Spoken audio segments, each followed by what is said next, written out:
Hello, everyone. Welcome back to the News This Week podcast. Your hosts for today are Romeo and Lucas Strauss and me, Kartik Malik. Today we'll be talking about stuff ranging from Trump being booed at his own rally in Alabama because he said his supporters should get vaccinated, all the way to the FDA granting full approval over Pfizer COVID vaccines. Let's start with Trump being booed at his own rally. So Donald Trump was speaking at a rally in Alabama over the weekend, and when he was there, he said, quote unquote, "I recommend taking the vaccines. I did it. It's good. Take the vaccines." But then his supporters started to boo him, so he said, "That's okay. That's all right. You got your freedoms, but I happen to take the vaccine. If it doesn't work, you'll be the first to know." And when Trump was in office, he would always be like, "The virus COVID-19 isn't that bad. It's not that dangerous to get and stuff." But now he's saying that you should get vaccinated. So Romeo and Lucas Strauss, what do you guys think about this? Let's start with Romeo. Your opinions on what has happened over this weekend. That's crazy because the start, like most of the Trump supporters, they followed what he was saying, like you don't have to take it and stuff like that. And now when he's saying you should take it, like everyone else is booing him. It doesn't make sense for me. Yeah. Yeah. And Lucas, what would you Crazy say? that all of his supporters are just turning against him for like three different words that he said. Like three words, and now he's getting booed at Yeah, all the time. And no, no, like research has found that his supporters are less likely to get vaccinated because a poll was done and it found that areas that voted Trump had a 35% vaccination rate, but areas that voted Joe Biden had like a 47 to 49% vaccination rate. So basically 50% of people in Joe Biden's area got the vaccine and only 35% of Donald Trump's supporter areas. That's crazy. A big difference. So yeah, this like a huge difference, 25% of people. And so his rally took place in Alabama, and there was a state of emergency declared in Alabama because of COVID-19 cases rising. We talked about this in our last podcast, and we learned that cases have been rising over the past few months, and they're reaching levels that were before like the dip in COVID cases. All right, so now let's talk about a CDC study, Center for Disease Control study, showing that unvaccinated people are 29 times more likely to be hospitalized with COVID-19.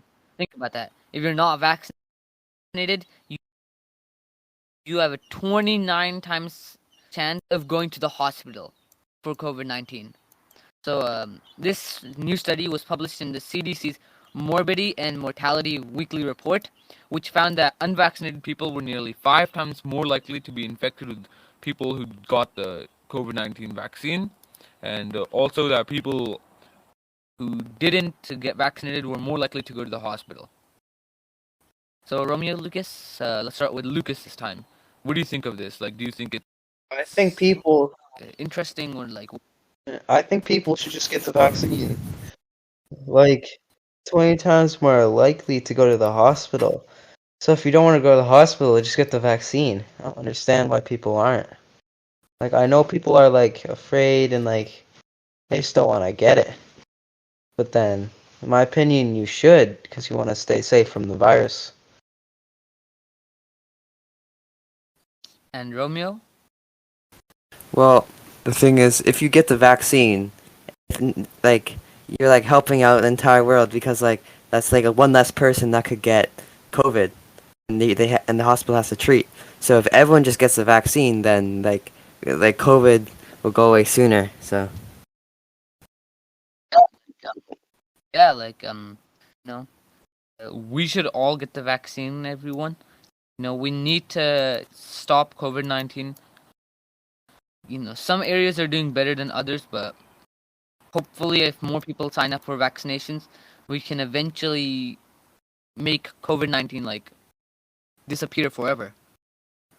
We can go back to life normally, and everyone wants that. So, this news story is incredibly shocking, and we'll keep an eye on this over the weeks. Now let's move on to there's a group in Afghanistan who's anti-Taliban, and they say that they have over 5,000 fighters or so who are ready to fight against the Taliban to take back the country. Uh, so, so it's headed by um, the son of the person who fought back the Soviet forces, and it was founded by Ahmed Musad. I'm sorry for mispronouncing that. And he is the son of Ahmed Shah Musad, who helped take back the country from the USSR.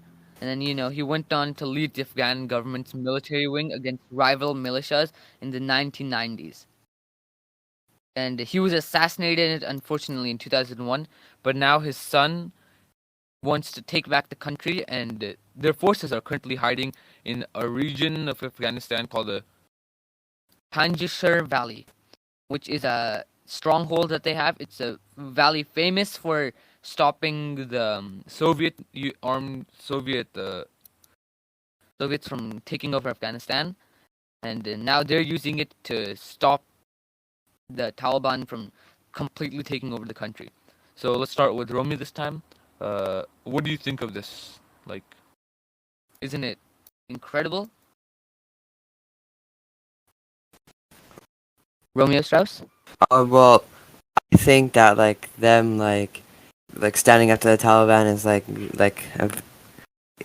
it shows that they still have some fight left, considering that like U.S. is kind of like backing off and so does everyone else. I just hope like this situation will be all over. Yeah, like it's crazy how the United States backed out of Afghanistan so fast. Like, I mean, no one expected them. Yeah. Lucas, do you have any views on this? Not really, no, because I don't know very much about the topic. That's okay. Um, for viewers at home, the Taliban is a militia group which has currently taken control of Afghanistan. They've taken over all the major strongholds and all the cities, and they are against women's rights and stuff like letting people have normal lives, basically. So they've been waiting out the United States not interference, sorry, takeover of Afghanistan, and they're a very bad group. So that's just some basic information. Now let's move on to how the FDA is granting full approval to the Pfizer and BioNTech for their COVID-19 vaccine. So the Food and Drug Administration, which is the administration in the United States, which controls all the vaccines and like what gets approved and whatnot, uh, they have finally approved it fully.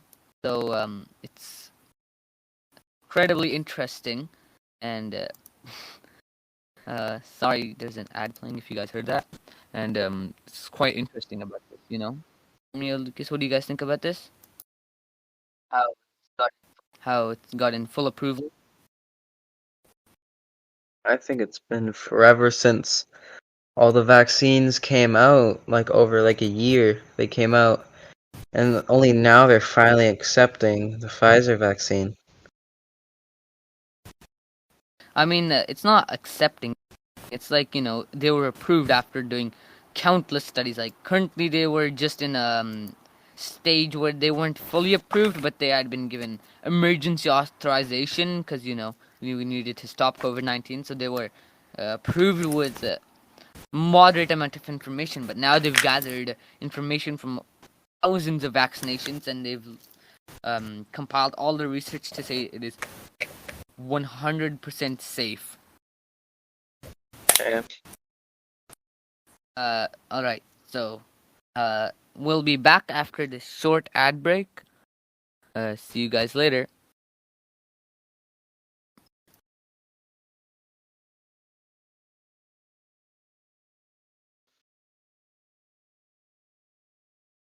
Hello, everyone. Welcome back after the ad break.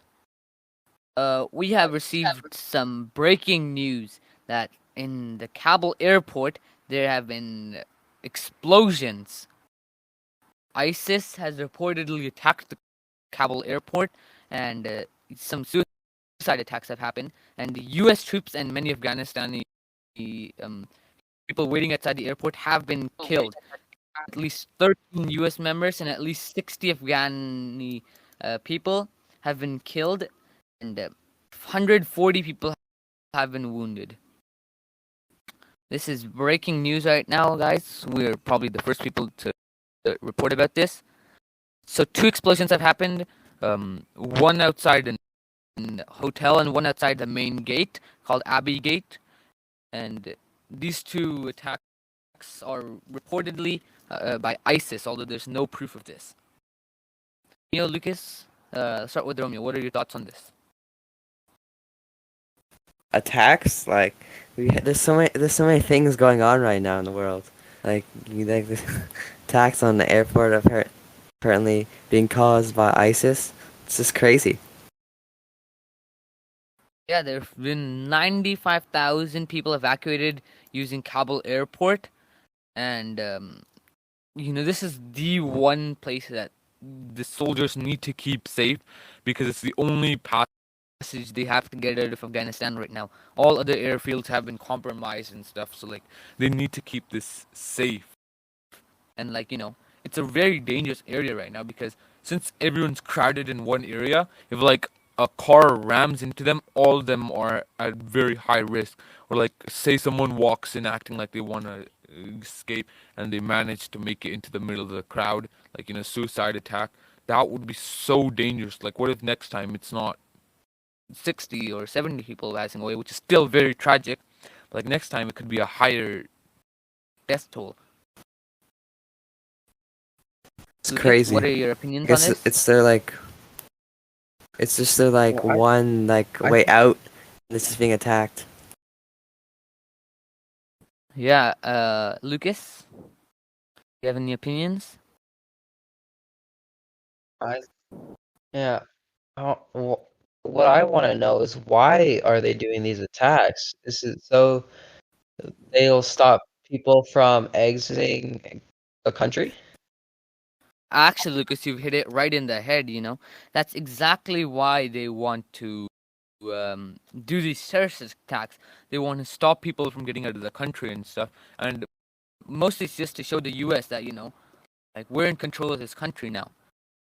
And it's actually very devastating for all the families. Yeah. Family members have been lost, and now the French president, the British Prime Minister, German Chancellor, and the United States President, they're all saying that we will we will do something against you guys. We will retaliate. We will not let this go.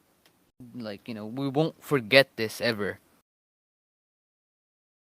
So now they're doing more steps to protect the fields. They're adding more soldiers on patrol, and they're also trying to get as many people out as they can before the end of the deadline, which is the 31st of August.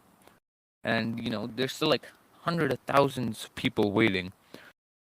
So this is a crazy story which is happening right now as we speak. Alright, so after this devastating story, now let's move on to another thing that has happened previously.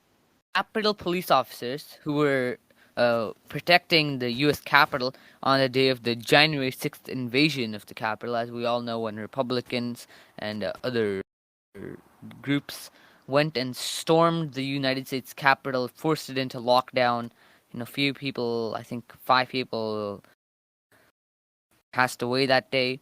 So the Capitol police officers, they are suing Donald Trump, Roger Stone, the Proud Boys group, and many other people, like around 12 entities and people, over this because they allege that more could have been done to stop the people from taking over the capital. Like this is crazy thing.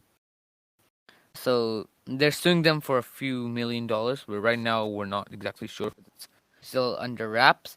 Like 7 officers were apparently violently assaulted, spat on, tear gassed, bear sprayed, subjected to racial slurs, and put in fear for their lives.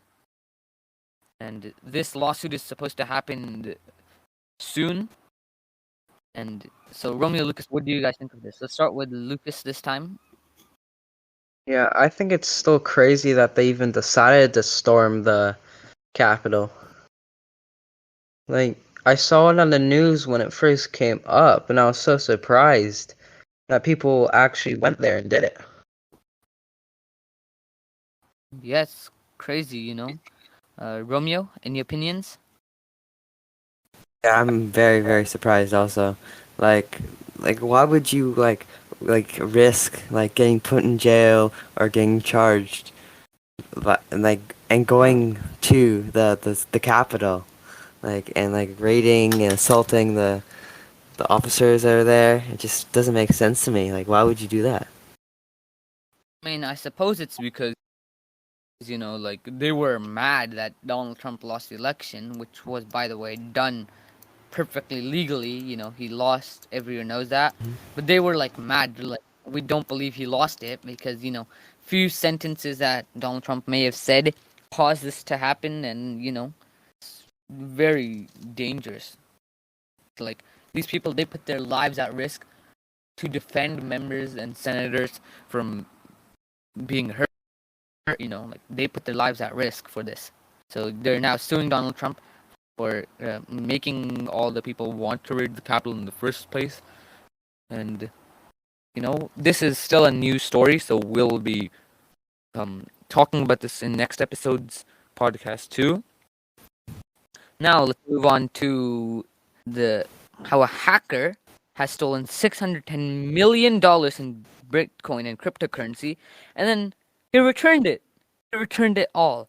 So, like, the attacker exploited a vulnerability in Poly Network, which is a platform that you can use to swap tokens for different blockchains and cryptocurrencies. So a hacker stole $600 million, then he returned it, and he said the reason was because he wanted to show that there's like a vulnerability, and he wanted them to fix it. So this is a interesting news story for this week. Let's start with Romeo. Romeo, what do you think of What do you him get charged returning for that? What do you What do you all get charged with theft? $600 million? But you returned it though. Like, Sorry? what do you get charged? I mean, first of all, he is anonymous. No one even knows who Oh, okay. he is. They probably won't even find out. But like, I don't think there would be charges because I don't think he did anything technically criminal if he returned it all. Yeah. But they can probably find something to sue him for, like I don't know, breaching security net. Lucas, Yeah. I think that it actually Lucas, any shows. opinions? I think it shows that yeah, it does make the websites and everything that he stole off of Sorry, weak, you're and breaking I think up. he's just Could trying to you send a repeat message what you that said? all this stuff, like, I think this guy is trying to send a message that all these websites and stuff are just weak and it's not safe to do stuff like this on them. Yeah, it's crazy. Okay, so this is a interesting news story. First time I think it's ever happened. Someone returning $610 million. Let's talk about how Blue Origin has successfully launched a rocket to an altitude of 300,000 feet or 105.6 kilometers, and then it returned to Earth safely, and it lasted 10 minutes and 38 seconds. Uh, this was launched by Blue Origin, which is a company owned by Jeff Bezos, who is currently under a lot of criticism because he's managed to stop the mission to the moon by putting NASA in a lawsuit. So, what do you guys think of this? Sorry for the background noise. So, do you guys have any opinions on Jeff Bezos and Blue Origin? Yeah, I do. Like, he was just complaining that like, he wanted money, and he just sent a spaceship in the sky. Yeah, like crazy.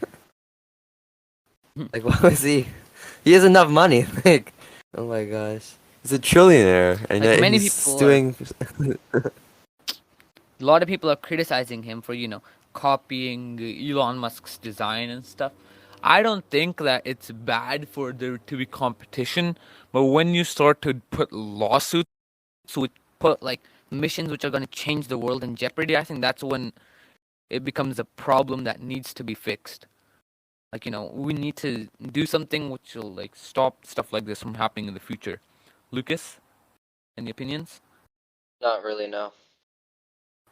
All right, well then, this is a wrap for the podcast for this week. Let's see you guys in next week's episode of the News This Week podcast. And my name was Kartik Malik. Here today with me were Romeo and Lucas Strauss. Thank you for watching this episode. See you guys next time.